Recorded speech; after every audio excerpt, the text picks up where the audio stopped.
What's going on, everybody?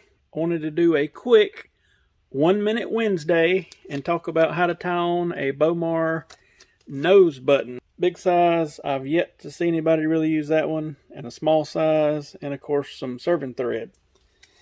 So it's very simple. Pop it on the string, pull your bow back.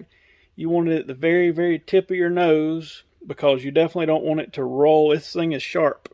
You don't want it to roll past your nose and catch it. I'm going to show you how to tie it on real quick. Once you get it set, you can get it slid where you need it. All you're going to do is take the included serving, wrap it around, and ultimately tie a series of granny knots on each side, tight as you can get them. Tie that final knot off, get it snug, and burn it without burning the bowstring fiber. And just like that, your nose button is ready to go.